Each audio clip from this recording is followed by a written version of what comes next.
Well, speaking about competitive teams and teams being on the top, let's go ahead and move on away from the Mavericks and let's move into the Celtics, the reigning defending champions.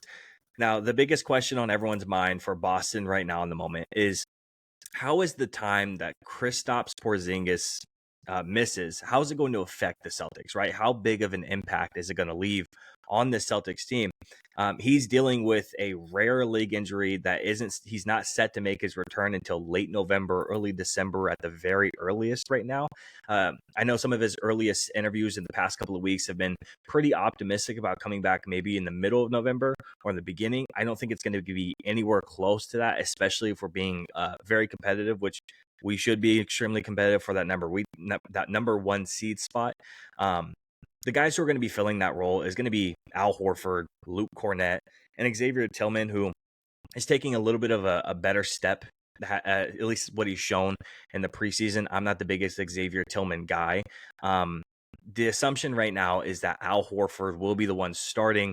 I think that there's a legitimate case to give a significant amount of time to Luke Cornett and Xavier Tillman a little bit more minutes, and to really limit how much we're using Al in the beginning of the seasons until really Kristaps comes back.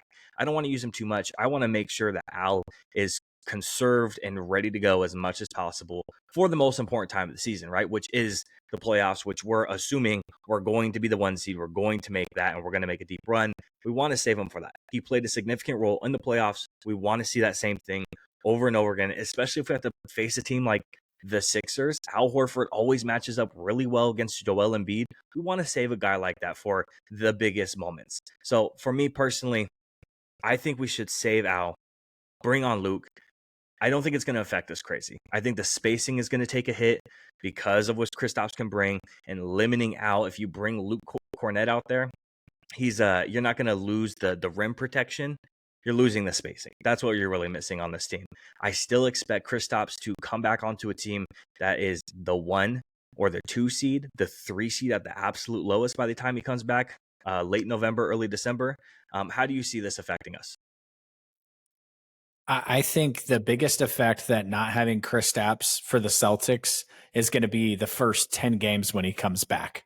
That might be your worst 8 to 10 game stretch of the season as you're trying to fold him back in. But if you remember, I predicted that for the NBA Finals, and it didn't matter. He absolutely destroyed the Dallas Mavericks. Luke Cornett is certainly an interesting player because he's one of those weird, like advanced statistic, like darlings where if you look at his advanced statistics, he's top in so many damn things, but he never has enough minutes to qualify for these things. And, offensive rebounding rate is he was like top 3 or 4. He was tied with Rudy Gobert last year, except for he just didn't play enough minutes for it. He's going to get a ton of playing time in the beginning of the season, in my opinion. And if he continues to, if he can, small sample size, if he can take that to the larger sample size and continue at the rate he's doing, then I don't think that you miss Kristaps all that much at all, which is a scary thought to think about. Like you, I still expect this to be a top 3 seed, if not top 2 seed, and then having the struggle part of the season just to fold Kristaps back into the, get him back into the swing of things. Absolutely. Luke Cornett right now he's appeared in 4 preseason games. He's averaging 9.6.5 rebounds, 1.8 assists on 73.9% shooting, which is like all within a foot of the rim, obviously, with how he plays. But if you can get that type of production out of Luke in a starting role, a 9, 7, and 2 type guy for just a temporary position, I'm not going to be mad at that at all. If you want to bring the spacing in there, you could bring on Xavier Tillman, who can shoot. He doesn't shoot super efficiently. He's somewhere around the 27-ish% mark for the 3-point percentage in the last season. But again, overall, I think the Bigs will play well enough to just continue to be the best team in the league when KP comes back, which again, it is a scary thought when you look at the entire roster of the team. I mean, Derek White, Drew Holiday, obviously JT, you got JB, you have Al, you have Luke Cornett. There's a lot, you got Peyton Pritchard. There's a lot to this team, and missing one of the better pieces and then all of a sudden still being the 1 seed is a scary thought. But I don't think it's going to be that big of a deal moving forward.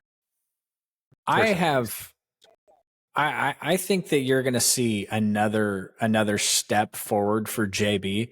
I think that Mm, something that he did last year, he averaged a career high in assists. I think he takes a step forward again with that.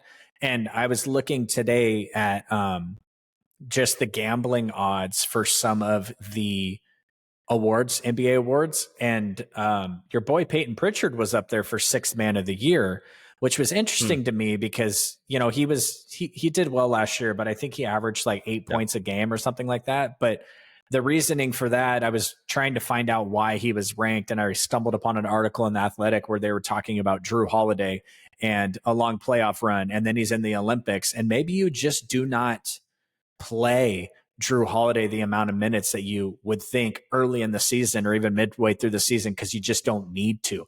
Saving him, yep. saving Horford, doing these things with these older 30s players. And maybe that allows a Pritchard to step up and play a career high in minutes this year and really expand his scoring. So there's a lot of interesting wrinkles to this team, and there's a lot of ways for them to be successful, even if some things don't work out as well as you think. So, I mean, I know I keep texting Yeah. you and poking jabs about the Knicks, but realistically, this is my prediction here on the podcast is this is how many championships do you guys have? 17, 18? 18. This is your 19th championship season back to back, that Lakers ish. Like that's the expectation here. Unless Yep. I think OKC is going to be really good, but their playoff, what they did in the playoffs last year, getting bounced and everything. I just don't think they're going to be that good. I just think the Celtics are really going to establish dominance this year early.